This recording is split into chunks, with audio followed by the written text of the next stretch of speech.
오늘 정치권 이슈들은 이상휘 세명대 교수, 배종호 세한대 교수와 자세하게 짚어보겠습니다. 어서 오십시오. 네, 안녕하세요. 네, 일본의 후쿠시마 원전 오염수 해양 방류 계획부터 짚어보겠습니다. 일본 정부가 내일 오후 1시부터 해양 방류를 시작하겠다, 이런 방침을 밝혔습니다. 이에 따라서 우리 정부도 최종 입장을 밝혔는데 과학적이고 기술적인 문제가 없는 것으로 판단했다, 이렇게 결론을 내렸습니다. 다만 오염수 방류를 찬성하거나 지지하는 것은 아니다, 이렇게 선을 그었는데 정부의 입장, 이상희 교수님 어떻게 들으셨습니까? 예, 지금 뭐 상당히 중요한 상황에 있다고 봐야 되겠죠. 국민적 신뢰를 어떻게 회복해야 되느냐, 이게 정부 입장인 것 같습니다. 아주 뭐 다분히 원론적인 얘기가 될 것 같습니다만은 정부라는 단어가 어떤 의미를 뜻하는 것인가, 이걸 좀 먼저 지적해 볼 필요가 있을 것 같아요. 뭐 정부라는 것이 넓은 의미로 보면은 입법, 사법, 행정을 통괄하는 통치 기구다라고 볼 수가 있습니다만, 좁은 의미로 해석하자 그러면은 이 정부라는 의미는 어떤 정책과 어떤 사건, 이슈 이런 것들을 판단하고 수립하고 이걸 조정하고 집행해 나가는 그런 기관이다, 이렇게 보는 것입니다.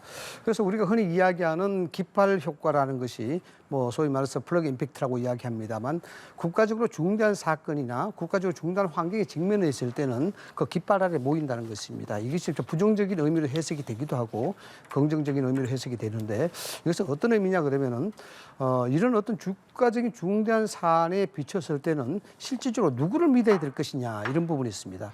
지금 후쿠시마 오염수 방류와 관련해서 수많은 과학자들이 이야기하고 있고 또 수많은 정치권들이 논쟁을 거듭하고 있습니다. 여기에 국민들은 굉장히 혼란스러워요. 그러면 여기에 최종적으로 믿어야 될 부분들은 정부의 이야기입니다. 그 정부의 말을 신뢰하고 정부의 말을 믿지 않는다 그러면은 여기에 대해서 어떤 정책도 실행해 나갈 수가 없고 굉장히 힘들어지게 되는 그런 상황이죠. 그러면 정치는 어떤 기능을 할 것이냐에 대한 부분인데, 그럼 정부는 결국 정치는 이 정부에 대한 부분을 견제하고 감시하는 그런 역할이겠죠. 그런데 지금 상황 자체는 뭐 그런 어떤 순기능적인 또는 기본적인 그런 방향과는 좀 다른 것 같아요. 뭐냐면은 민주당에서는 후쿠시마 오염수와 관련해서 이것은 뭐 세계 제2차 대전의 선거국이다, 이렇게 이야기하고 있고, 어떤 발언의 수위라든가 반응의 정도를 보면은 이 정부가 국가를 거의 일본에 내다 바치는 듯한 그런 어떤 뉘앙스를 많이 풍기고 있습니다. 물론 그것은 정치적 이익에 기반한 것이죠. 그래서 이거는 정부에 대한 기조 자체를 신뢰받지 못하게 하고 정부의 기조 자체를 국민들에게 인지시키지 못하게 하는 그런 어떤 감시와 견제의 범위를 벗어난 것이 아니냐, 이렇게 봅니다. 자, 바꿔서 간단하게 이야기하자면 정부의 방침은 이렇습니다. 지지하거나 찬성하지 않는다라고 분명히 이야기했죠. 이 말은 뭐냐 그러면은, 지지를 하게 되면은 후쿠시마 방류에 대해서 국내에 어떤 반응이 일어나겠습니까? 굉장히 시끄러워지겠죠. 어떻게 해서 일본에 대한 지지 의사를 표명할 수 있겠느냐? 아마 상당한 혼란이 초래할 수밖에 없습니다. 그럼 반대한다라고 정부 입장을 표명한다고 가정을 해봅시다. 그럼 반대한다 그러면은 거기에 대한 상응할 수 있는 태도가 조치가 나가야 됩니다. 예를 들어서 전체적인 수입물 규제를 한다든가 일본과의 어떤 대화를 중단시킨다든가, 그럼 반대에 상응하는 입장이 나와야 되는 거예요.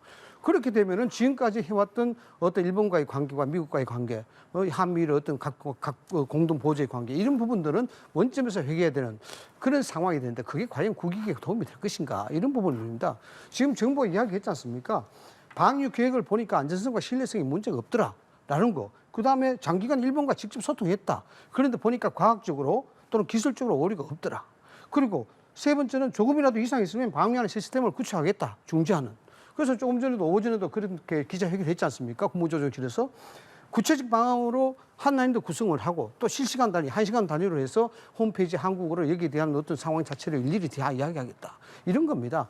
이런 부분들이 지금 어민들은 굉장히 불안해하고 있습니다. 제가 오늘 아침에 수산물 업판장에 좀 갔다 왔습니다. 저도 뭐 수해양계를 나왔기 때문에 거기서 아는 지인들을 만나서 여러 이야기 했는데, 도대체 어떤 말을 믿어야 될지 지금 이야기를 따지고 보면 굉장히 불안하고, 수산물 시장에 대한 급속적인 냉각이 불가피한데 이거 어떤 형태로 과연 어민의 편에서 누가 이야기해 줄 수 있을까, 이 부분에서 굉장히 불안해하는 거거든요. 네. 여당도 여기에 전향적인 어떤 태도 전환이 좀 필요하지 않느냐, 그렇게 봅니다. 배종호 교수님 얘기 듣기 전에 지금 속보가 하나 들어와서 이거 전해드리고 배종호 교수님 말씀을 이어가도록 하겠습니다. 쌍방울그룹의 대북 송금 의혹을 수사 중인 검찰이 더불어민주당 이재명 대표에게 소환을 통보했습니다.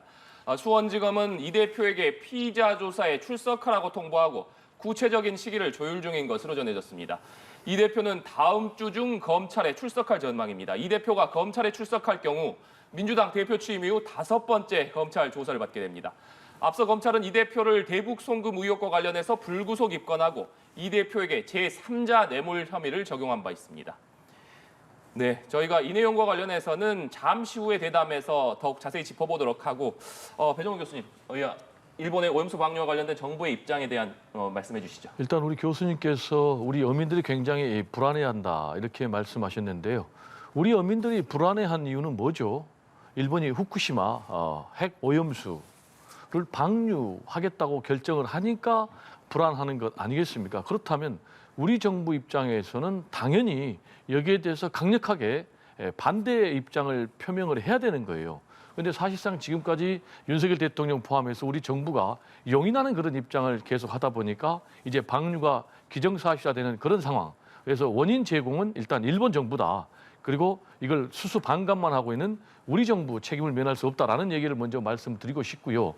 이번에 이제 일본이 후쿠시마 원전 오염수 방류 결정과 관련해서 우리 정부가 보여진 태도를 보면 첫 번째로 너무나 앞뒤가 안 맞다라는 얘기를 드릴 수가 있겠습니다. 왜냐하면 지금 우리 정부의 공식 입장이 계획상으로는 과학적 기술적으로 문제가 없는 것으로 판단했다.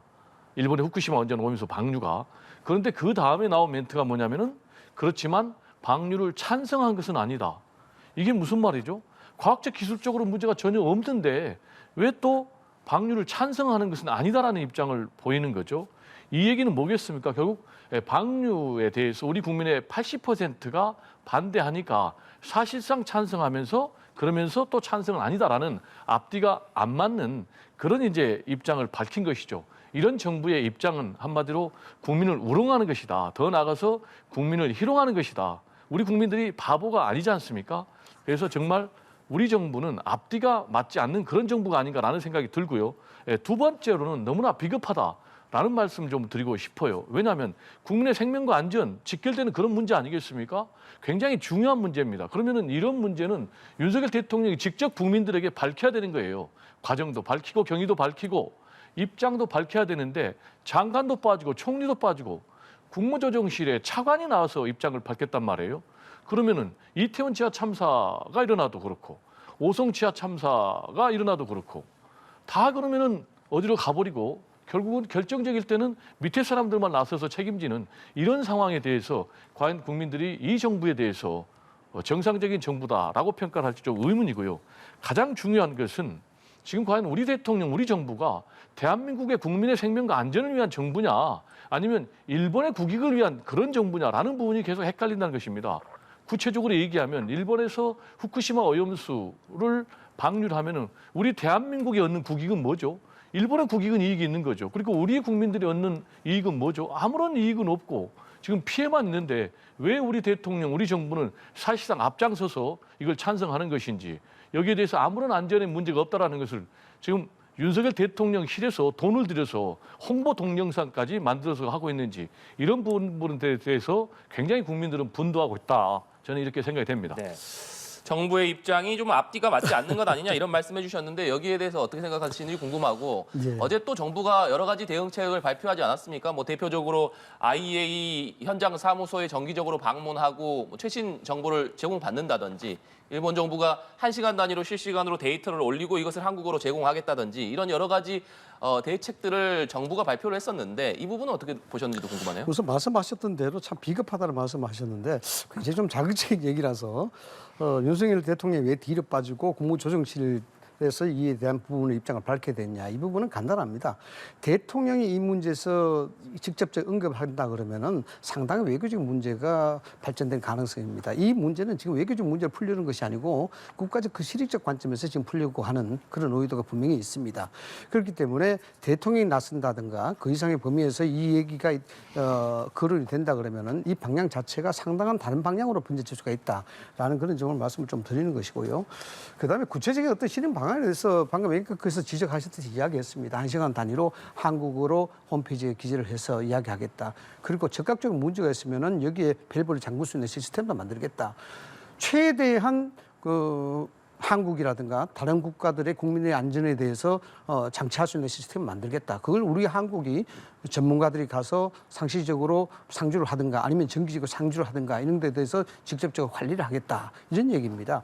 그러면 여기에 대해서 부정적 기류를 이야기한다면 단 한 가지죠. 일본이 속이면 어떡할 것이냐라는 부분인데 과연 이러한 문제를 일본 사회가 투명하게 건강상의 해수 방류가 전혀 문제가 없음에도 불구하고 문제가 있음에도 불구하고 문제가 없다라고 속이게 된다 그러면은 과연 일본이 국제사회에서 어떤 취급을 받게 될 것이냐.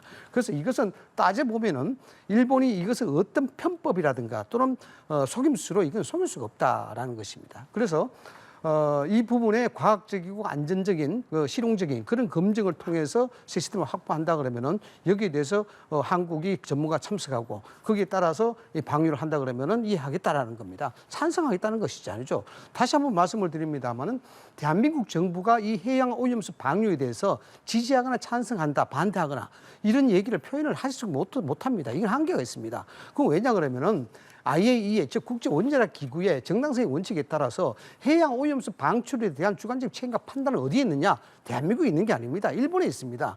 여기에 제도적으로 어떻게 할 수 없고 여기에 대해서 우리는 여기에 부정하다, 불가하다 등등의 안전 조치를 이야기했다. 그 정도는 이야기할 수 있으나 그에 대한 주관적 판단 책임이 여기에 있는 건 아닙니다. 거기에 대해서 오해가 있을 수가 있고요.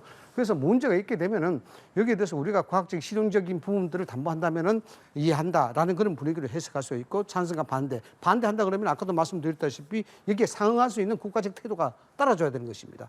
그러면은 지금 일본과의 관계를 민족적 또는 정서적, 감정적 이런 어떤 기로에서 실용적, 국익적, 안보적 관점으로 이렇게 모멘트가 바뀌고 있는 그런 상황 아니겠습니까? 빗장을 열었고요. 그래서 앞으로 나타날 수 있는 여러 가지 국익적 실익이 있고 이게 안보적 담보 상황이 존재하고 있는데 이게 반대 기류가 갑자기 나타나는 것도 사실 굉장히 힘들다라는 것을 보고 우리가 좀 납득할 수 있는 부분들을 이해해야 되지 않느냐 그렇게 봅니다. 네. 일본의 오염수 해양 방류가 초읽기에 들어가면서 우리 정치권에서의 공방도 불붙는 모습입니다. 먼저 민주당 대응부터 좀 살펴보면 이재명 대표는 오염수 해양 방류를 국민안전 비상사태다 이렇게 규정을 했는데 오늘 발언 수위를 보면 상당히 높은 수위의 발언을 내놨습니다. 과거의 제국주의 침략 전쟁으로 주변국의 생존을 위협했던 일본이 핵 오염수 방류를 통해서 또다시 돌이킬 수 없는 재앙을 가져오고 있다. 일본의 오염수 테러를 강력하게 규탄한다. 상당히 수위가 높은 수준의 비판을 일본을 향해서 좀 내놨는데 그러면서 규탄 대회라든지 촛불 집회라든지 앞으로 광화문 앞에서의 집회라든지 뭐 여러 가지 대응 방안들을 지금 준비하고 있습니다. 민주당에서 이렇게 총공세에 나선 배경 어떻게 봐야겠습니까? 일단 뭐 국민 여론의 80%가요. 후쿠시마 핵 오염수 방류에 대해서 반대하고 있는 그런 상황이기 때문에 제1야당 입장에서 국민의 어떤 여론을 외면할 수 없는 그런 상황 아니겠습니까? 특히 이 이슈가 국민의 생명과 안전하고 직결되는 문제이기 때문에요.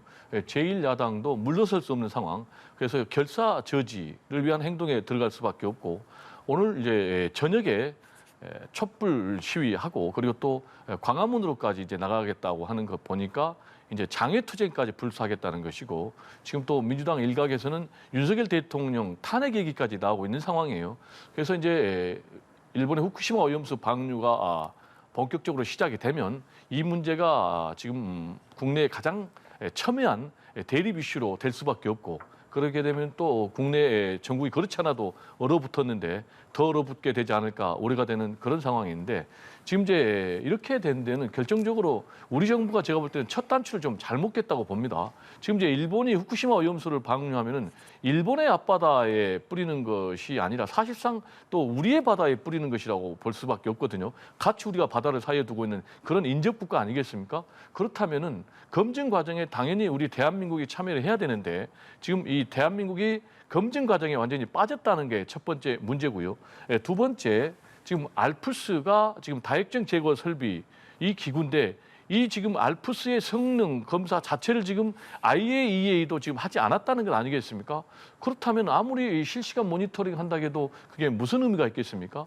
그리고 세 번째로는 지금 이제 탱크에 보관되어 있는 70%의 오염수는 지금 기준치 이상을 지금 갖고 있다는 것 아니겠습니까? 그럼 이 부분에 대한 조사가 돼야 되는데 오히려 지금 우리 윤석열 대통령이 지난번에 리투아니아에서 지금 한일 정상회담에서 요구한 것이 뭐겠습니까?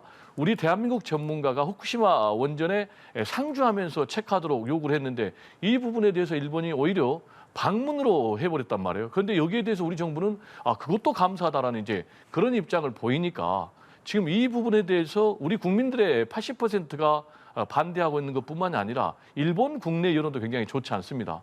구체적으로 얘기하면 지금 일본 국민들의 80% 이상이 일본 정부의 설명이 부족하다 이런 입장이고요. 그리고 일본 국민들의 87%가 이 풍평, 소문에 의한 피해를 입고 있다라는 그런 상황인데 우리 정부에서 뭐 홍보 동영상까지 제작해가지고 일본의 후쿠시마 오염수 문제 없다라는 그런 입장에 대해서 과연 우리 국민들이 용인할 수 있을지 의문입니다. 네, 이상희 교수님께서는 이재명 대표의 강도 높은 일본에 대한 비판 발언, 또 이어지는 민주당의 장외 집회라든지 촛불 집회라든지 이 행보에 대해서 어떻게 보고 계십니까? 먼저 이제 홍보 영상을 통해서 그렇게 일본 편에 써서 홍보했다.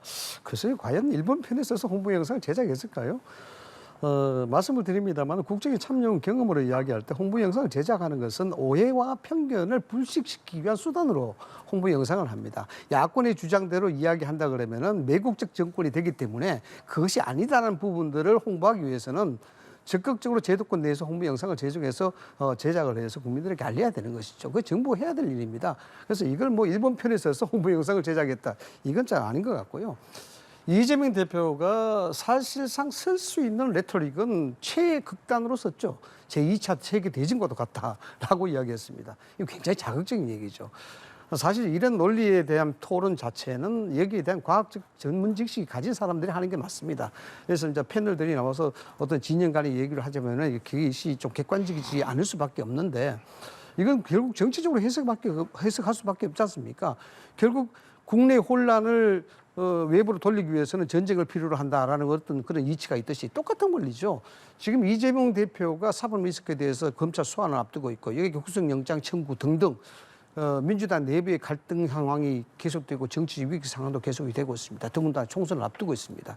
여기에 대한 돌파구는 결국 이슈로 찾아야 되는 것이거든요. 여기에 대해서 이건 뭐 울고 싶을 때 빤 때리니까 똑같지 않습니까? 여기에 후쿠시마 오염수 방류 이거는 세계 2차 대전과 똑같다라는 그런 어떤 자극적인 용어를 통한다 그러면 이 부분에 대해서 원론적으로 아주 원초적으로 공격한다 그러면은 소기의 정치적 성과를 거둘 수가 있는 것이죠. 여기에 따라서 장외로 나가서 촛불 집회까지 계획을 한다. 야당의 입장으로서 뭐 충분히 그럴 수 있습니다만 제가 앞서 말씀을 드렸다시피 최종적으로 믿어야 될 거는 위기 상황에 최종적으로 믿어야 될 건 국민들은 정부를 믿어야 되는 것입니다. 그러나 그런 감시와 견제의 범위를 벗어나서 이런 장외투쟁까지 더군다나 정치적 목적을 가지고 간다는 것은 정부의 신뢰를 아예 망가뜨리겠다는 그런 어떤 속셈이고 정치적 실익을 챙기겠다라는 어떤 그런 속셈밖에 되지 않습니다. 자, 지금 야당이 해야 될 일은 뭐냐고 우리가 냉정하게 본다 그러면은 야당의 전략적 전술이 어떤지는 모르겠습니다만은 지금 후쿠시마 오염수와 관련해서 예상될 수 있는 어민들의 고통 이런 부분들이 정부가 어떤 대책을 만들고 있었으며 또 수산물에 대한 소유 소비 이런 것들 진작시키기 위해서 예산이 얼마나 확보됐으며 등등 구체적이고 어민들을 달래기 위한 그런 어떤 정부의 대책과 정책을 강요하고 거기에 대해서 감시를 하고 제지를 하는 게 야당의 태도지 지금 그래서 효과가 어떤지 모르겠습니다만은 뭐 80%의 오염수 방류 를 반대한다는 국민 여론 있을 수 있죠. 당연히 누가 그렇게 국민들이 설문조사를 하게 되면 오염수 방류하라라고 이야기하겠습니까? 이게 악의적 프레임이죠. 정의를 관철하는 수 있는 뭐 그렇기 때문에 이건 사실상 이재명 대표나 야당 측에서 정치적인 환경을 탈피하려는 정치적 전략적 전술에 불과하다 저는 그렇게 봅니다. 네, 이상희 교수님께서 말씀해 주신 대로 국민의힘에서는 민주당의 이 총공세가 이재명 대표의 사법 리스크 또 방탄국회에 대한 비판에 대한 시선을 좀 돌려보기 위한 의도가 있는 것 아니냐 이런 비판을 하고 있습니다. 제가 볼 때는 너무나 정쟁으로 몰아가기 위한 이제 그런 프레임인데요. 만약에 국민의힘 주장처럼 이재명 대표의 사법 리스크를 덮기 위해서 지금 뭐 일본의 후쿠시마 원전 오염수 문제를 부각시키고 있다, 정쟁으로 몰고 가고 있다 이렇게 얘기를 하는데 그렇다면 저는 좀 국민의힘 측에 여쭤보고 싶어요. 그럼 우리 국민의 80%가 후쿠시마 오염수 방류 반대를 하고 있는데 그러면 그분들이 다 이재명 대표를 검찰의 수사에서 보호하기 위해서 나선 분들입니까? 그런 논리의 모순이 있기 때문에 지금 계속해서 국민의힘에서는 정당한 국민들의 우려를 지금 뭐 거짓이다, 선동이다 이렇게 주장을 하고 있지 않습니까? 근데 지금 참 코미디 같은 일이 벌어지고 있는 것이 뭐냐면 지금 국민의힘에서요. 우리 바다 지키기 검증 TF라는 그런 TF를 만들었어요. 자, 우리 바다를 지키려면 어떻게 해야 됩니까? 후쿠시마 핵 오염수 방류를 막아야 되는 거 아니겠습니까? 근데 후쿠시마 핵 오염수 방류를 사실상 찬성하면서 우리 바다 지키기 TF를 만든다고 하니까 이거는 너무나 맞지 않는 것이죠. 그리고 우리 교수님께서 계속해서 문제 제기를 하는 것이 이렇게 후쿠시마 오염수 방류가 되는 상황에서 제1야당은 뭘 해야 되느냐, 대책을 마련해야 된다 이렇게 얘기를 하는데 왜 이렇게 불필요한 대책이 생기는 거죠? 애초에 일본이 후쿠시마 오염수 방류할 때 우리 대통령, 우리 정부가 강하게 반대했다면은 여기까지 안 왔을 거 아니겠습니까? 또는 그 과정에서 아까 제가 말씀드린 대로 검증에 참여했다면은 여기까지 왔겠습니까? 이런 모든 것이 다 어떻게 보면은 여당 내지는 정부의 책임인데 이걸 지금 다 야당으로 떠넘기면서 이걸 뭐 거짓이다, 선동이다라고 얘기하고 있으니까 국민들 입장에서는 수용하기가 매우 어려운 상황이 아닌가 이렇게 생각됩니다. 국민의힘에서는 야당의 이런 태도에 대해서 기회주의적 행태라고 비판을 합니다. 뭐 저는 제가 여기서 야당의 행태가 기회주의적 행태라 뭐 어떤 극단적인 표현까지는 쓸 마음이 없습니다만 지금 뭐 2차 대전 운운하고 촛불 집회를 여행하고 탄핵까지 언급하고 있습니다. 사실상 정치적 레토릭으로서는 가장 극단적인 표현들을 봐야 됩니다. 과연 이 사안 자체가 매국적 행위로 봐야 될 것이냐 아니면은 정부가 실익적 관점에서 국익적 관점에서 고민할 수밖에 없는 그런 현안으로 봐야 될 것이냐. 이건 냉정하게 우리가 볼 필요가 있다라고 봅니다. 지금 제가 말씀드린 것은 다름 아닙니다. 뭐 야당에 대해서 뭐 걱정하는 투로 말씀을 드린 것도 아니고요. 이런 상황이 뭐 예를 들어서 촛불 집회가 벌어지고 뭐 탄핵에 대한 시위가 벌어지고 이렇게 된다 그러면 그 피해는 누가 가져갈 것인가에 대해서 우리가 냉정하게 따져봐야 된다는 겁니다. 지금 가장 중요한 건 민주당에서도 이야기하는 민생을 이야기하고 있습니다. 지금 이런 상황이 글쎄요 어떤 해결책이 제시될지 모르겠지만 정부는 지금 해결책을 제시하고 있지 않습니까? 예비비도 만들고 여기에 대해서 방어 시스템도 만들고 방역 시스템도 만들고 등등을 제시를 하고 있습니다. 여기에 대한 부분들이 완전하게 만들어졌는지 이건 야당이 당연하게 검증해 봐야 되는 그런 문제라고 봐야 되겠죠. 그러나 이것이 정치적 논쟁으로 해서 장애 지체가 가능하다 그러면은 이건 결국 상식적으로 불어보듯 뻔한 얘기가 국민들이 여기에 대해서 위기의식이 굉장히 강하게 일어날 수밖에 없습니다. 이건 뭐 정치 실익을 따기 전에 그렇게 되면은 수산물, 해산물 누가 애용하겠습니까? 그럼 고스란히 어민들 피해 간다는 거죠. 그러면 그들 다 장기 집방을 할 때 하더라도 어민들에 대한 이 수산물에 대한 급값에 대한 부분, 여기에 대한 악영향 이런 것들은 대책 정도는 이야기를 하고 하는 게 좀 맞지 않느냐 그런 의미에서 말씀을 좀 드리는 겁니다. 네. 이재명 대표 소환과 관련된 얘기도 해보겠습니다. 조금 전에 저희가 속보로 전해드렸습니다만 검찰이 쌍방울 대북 송금 의혹과 관련해서 이재명 대표에게 검찰에 출석하라 이렇게 소환을 통보했다는 소식이 들어와 있습니다. 이재명 대표가 검찰에 출석하게 된다면 취임 이후 5번째 소환 조사를 받게 되는 셈인데 앞서 검찰은 제3자 뇌물죄로 이재명 대표를 입건을 했습니다. 먼저 배종훈 교수님, 검찰의 5번째 소환 통보 또 제3자 뇌물죄 혐의로 입건한 것 어떻게 보고 계십니까? 제가 볼 때 뭐 전체적으로 경쟁자였던 전 대선 후보에게 무리하게 검찰이 표적식의 수사를 하고 있는 것이 아닌가라는 우려를 좀 떨쳐내기가 어렵고요. 지금 이제 우리 헌정사회, 우리 정치사회 제1야당 대표 그리고 또 대선 경쟁자에 대해서 검찰이 5번이나 소환해서 수사를 했던 적이 있습니까?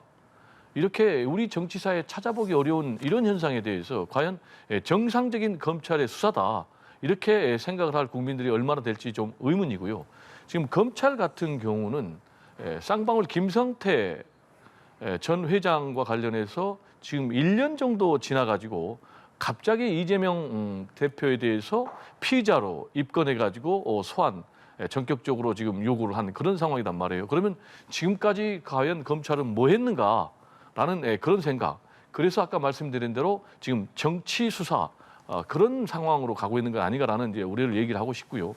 지금 이제 검찰이 제3자 뇌물죄로 피의자로 입건을 했는데 네. 제3자 뇌물죄로 검찰이 입건한 근거는 이것 같아요. 그러니까 쌍방울 그룹을 통해서 북한의 방북 초청 비용으로 300만 달러를 지급하겠다라는 것인데요. 이 제3자 뇌물죄가 형성되기 위해서는 두 가지가 돼야 됩니다. 하나는 부정한 청탁이 있어야 되고요. 그리고 두 번째로는 대가성이 있어야 됩니다. 이 두 가지가 입증이 돼야 되는 건데요. 그러면 부정한 청탁이 있었다라는 것과 관련해서 지금 김성태 쌍방울그룹 전 회장의 진술, 그것도 이화영 전 부지사에게 들었다라는 전문 증거밖에 없단 말이에요. 그럼 이재명 대표가 300만 달러를 김성태 전 회장에게 내달라는 구체적인 말을 한 증거가 전혀 없는 거예요. 그런데 이게 과연 증거 능력이 될 것인가라는 의문이 들고요. 두 번째로는 부정한 청탁이 있어야 됩니다. 그럼 부정한 청탁과 관련해서는 지금 검찰이 보고 있는 잣대는 나중에 대북 포괄적인 경기도의 사업에 대한 지원을 해주겠다, 쌍방울 측에라는 얘기인데요. 아시겠지만은 하노이 노딜이 돼가지고 북미 정상회담이 결국은 결렬이 됐습니다. 그 이후로 남북 관계도 완전히 교착 상태가 됐고요. 그래서 대북 교류 협력 사업이 전면 중단됐습니다. 그런 상황에서 어떻게 경기도가 대북 사업을 추진할 수가 있겠습니까? 특히 대북 사업은 경기도가 독자적으로 할 수가 없어요. 통일부의 승인이 없으면 안 되는 그런 상황이거든요. 그런 상황에서 볼 때는 검찰이 무리하게 기소를 한다 그래도 이 두 가지 점을 입증하기 어렵다면은 결국 재판에서 유죄의 결론을 내기는 좀 상당히 어렵지 않을까 이렇게 전망이 됩니다. 네, 이상희 교수님 어떻게 보고 계십니까? 그 죄를 짓지 않았는데 소환한다 그러면 그게 말이 되겠습니까? 다섯 번째 소환인데 뭐 거기에 대해서 여러 가지 뭐 증거가 없이 계속 소환만 한다. 이것이 그래서 검찰에 대한 기획 수사다, 정치 탄압이다 이렇게 했는데 어저께 또 보니까 뭐 정청래 의원은 작용과 반작용을 이야기했더라고요. 결국 작용이 있기 때문에 반작용이 나오는 겁니다. 다섯 번 소환 조사할 수밖에 없는 것은 거기에 대한 변법 사실이 있기 때문에 그렇죠. 제3자 뇌물죄에 대해서 부당한 청탁이 있었느냐. 이 자체가 불법 송금입니다. 통일부 승인이 있어야 되죠.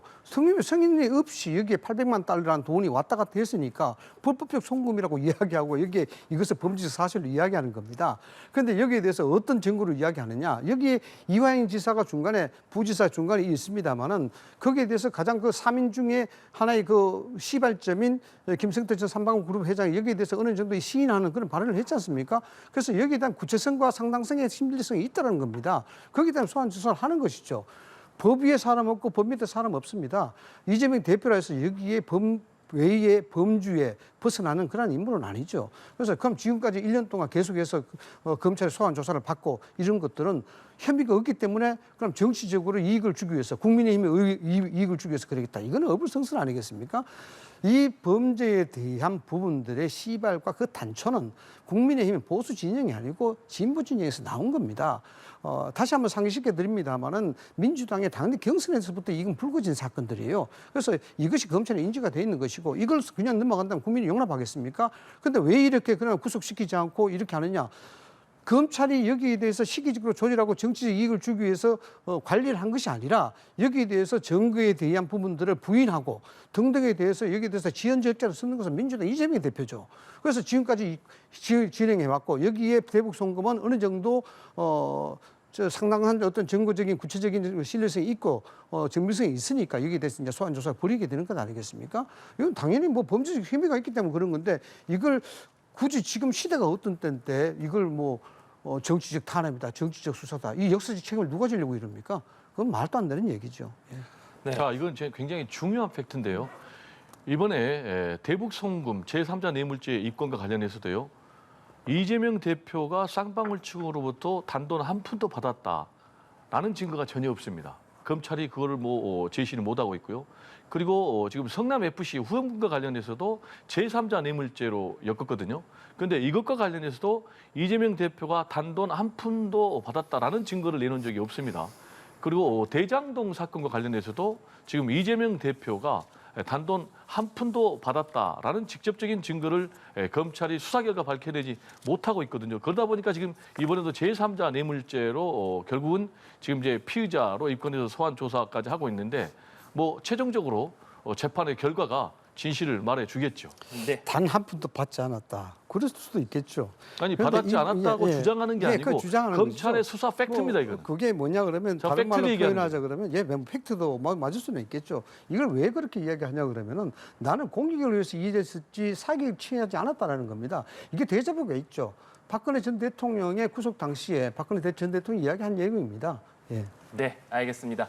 오늘 두 분 말씀 여기까지 듣도록 하겠습니다. 지금까지 이상희 세명대 교수, 배종호 세한대 교수와 얘기 나눠봤습니다. 오늘 말씀 고맙습니다. 네, 감사합니다.